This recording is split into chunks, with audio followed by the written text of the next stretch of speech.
Bonjour à toutes et à tous, bonjour Gilles Gansman. Bonjour Madame Valérie, comment ça va? Eh ben pas mal du tout, deux invités aujourd'hui. On va recevoir Denis Brognard pour faire un point avec lui sur Koh-Lanta. On n'avait pas pu l'avoir puisqu'il était en tournage de Ninja Warrior. Donc on va faire un petit point Koh-Lanta avec lui. Et puis Tom Leb, le comédien. On a beaucoup parlé du chanteur, mais ce garçon a tous les talents et on va en reparler avec lui dans un instant puisqu'il sera à l'affiche de la saison 2 d'Infidèles avec Claire Kem. Et c'est très très chaud. Ah oui, il donne de sa personne. On va en reparler. Des épisodes en avance.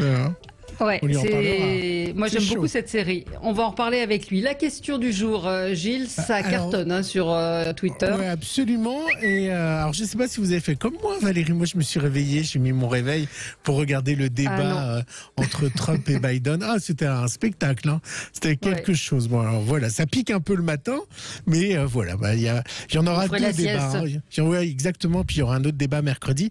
Donc on vous pose la question, est-ce que la présidentielle américaine vous intéresse? Est-ce que ce débat, est-ce que cette élection vous intéresse? Eh bien, à 69%, vous nous répondez oui, la présidentielle américaine vous intéresse.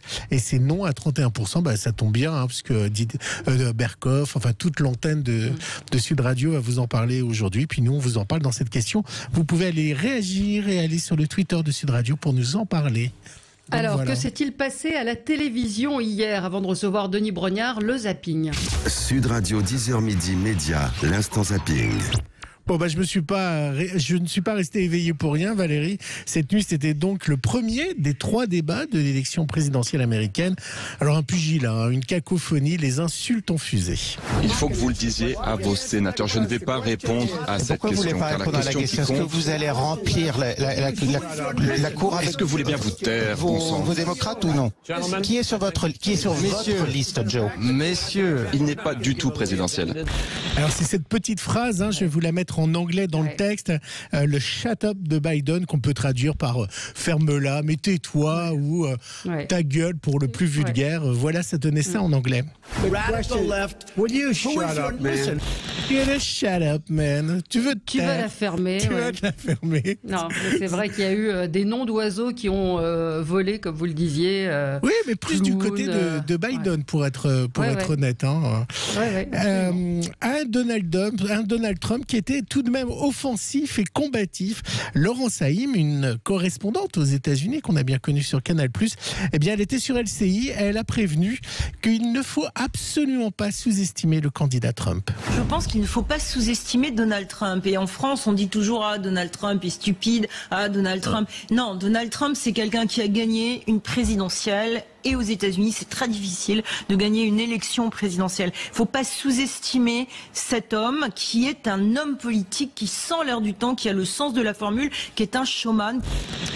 Hier a été confirmé que le corps retrouvé était bien celui de Victorine, qui avait disparu samedi. Sur BFM, ce témoignage poignant d'Inès, c'était sa meilleure amie.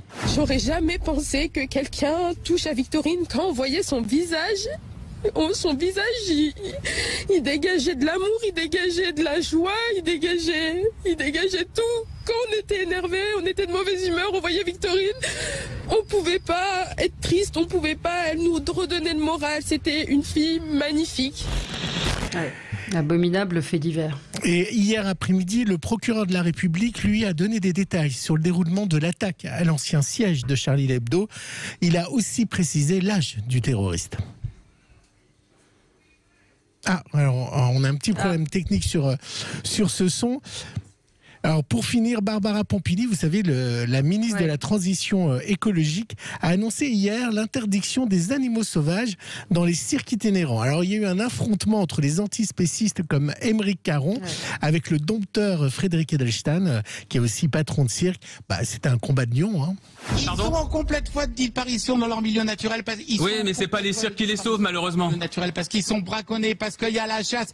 Et dans les cirques, ils sont peinards, ils sont tranquilles. Non, ils sont pas peinards parce qu'un animal n'est pas fait, par exemple, un éléphant, par exemple, n'est pas fait pour monter sur un tabouret. Un singe n'est pas fait pour monter sur un petit vélo et faire de la bicyclette. Mais c'est un exploit d'arriver à le faire monter sur un tabouret. C'est pas pour ça qu'ils sont nés, ces animaux. Comprenez-vous? Ce sont des animaux qui ne sont pas nés pour satisfaire vos besoins ou votre envie ou le plaisir que vous pouvez trouver à mettre un éléphant sur un tabouret.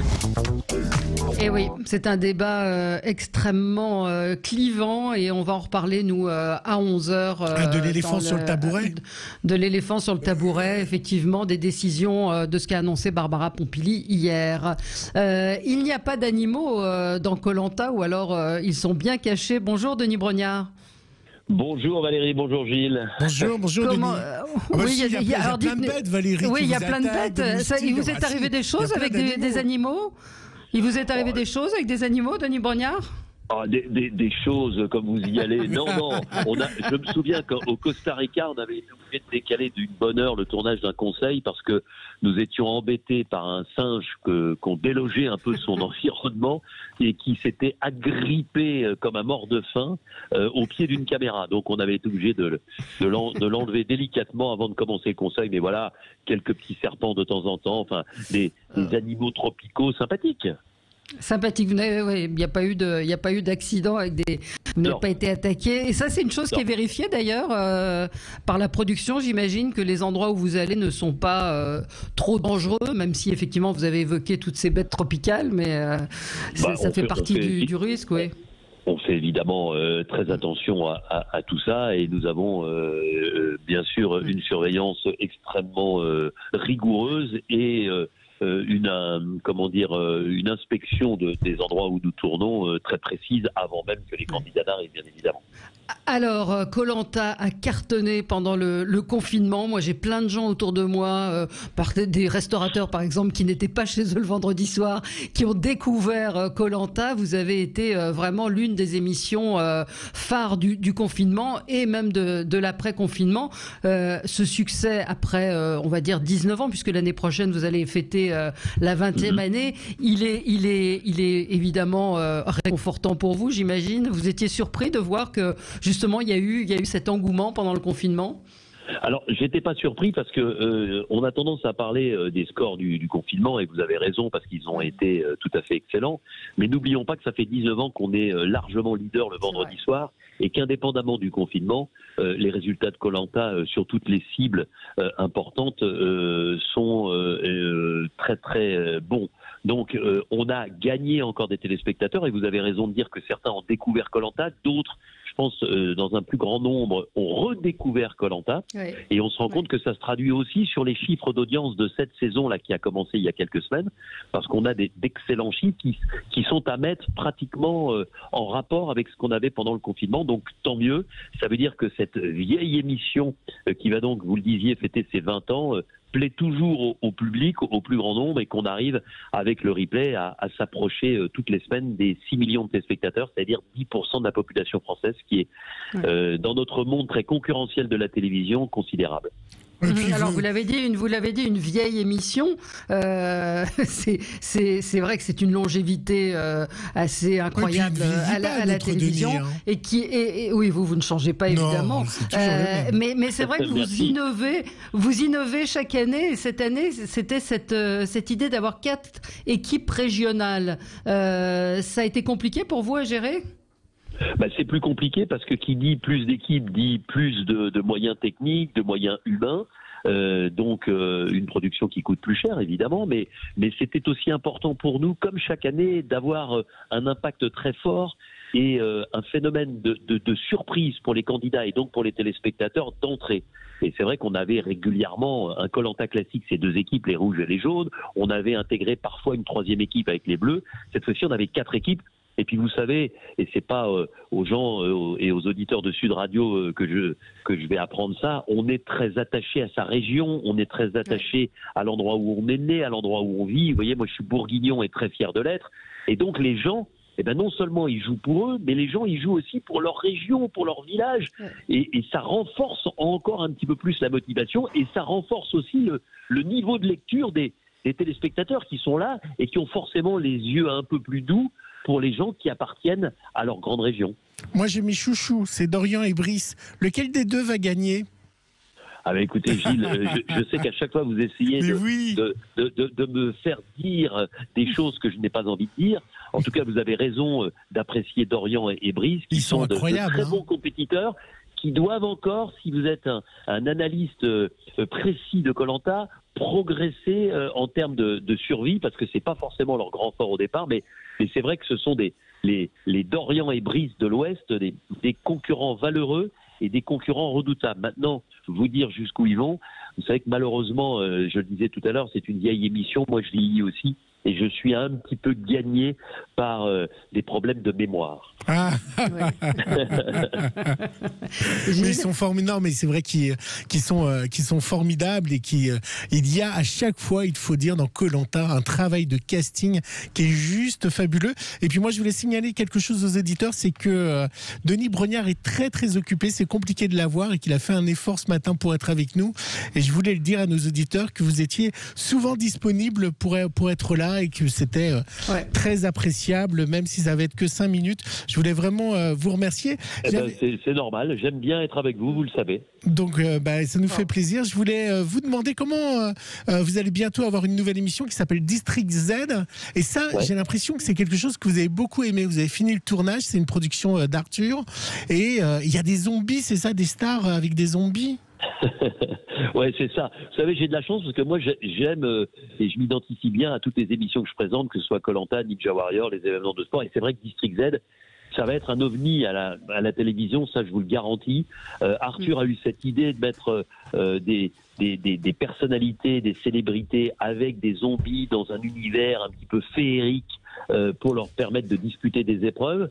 Au départ, ça paraissait complètement inconcevable et irréalisable. Et puis finalement, avec ses équipes de son groupe Satisfaction Group, ils ont réussi à mettre ça en place. C'est un décor à ciel ouvert digne des grosses productions de cinéma. Ce sont plusieurs hectares de studios avec des épreuves incroyables. Et le pitch, si je devais vous résumer ça en quelques secondes, c'est un professeur qui a fait fortune, qui a donc un univers bien à lui dans lequel il vit seul avec des zombies, qui s'appelle le District Z. Eh bien, il permet, pour agrémenter un peu son quotidien, à 5 personnalités de rentrer une nuit à l'intérieur, de disputer des épreuves, de gagner un maximum de passes. Et quand vous avez un maximum de passes, vous pouvez rentrer à l'intérieur de sa chambre forte pour essayer de braquer un maximum de coffres. À l'intérieur des coffres, il y a des lingots d'or, et plus vous avez de lingots, plus vous avez d'euros, et plus vous avez d'euros, plus vous pouvez satisfaire une association que vous avez choisie au préalable. Et je peux vous dire que les épreuves, elles sont juste incroyables. On est en plein montage. Et moi, ce que je voulais aussi dire aujourd'hui, c'est qu'il y a finalement assez peu de programmes originaux à la télévision en matière de divertissement. Il y a beaucoup d'achats à l'étranger et d'adaptations. Là, c'est un programme original. Et c'est quelque chose qui est franchement très ambitieux. Et je crois qu'Arthur a mis les moyens de ses ambitions et qu'à l'arrivée, j'espère en tout cas que les téléspectateurs seront du même avis que moi, on a quelque chose de très riche et de très intéressant et de très novateur. Ça donne envie. Hein.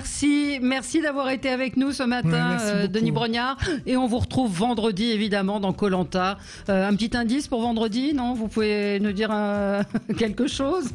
L'indice, c'est que vous savez, il n'y a plus que 2 équipes maintenant, les jaunes et les rouges. Donc ça devient absolument plus difficile. Et vous avez des gens du nord, du sud, de l'est et de l'ouest qui se retrouvent. Les nouvelles stratégies, les nouvelles amitiés, les nouvelles inimitiés, bref.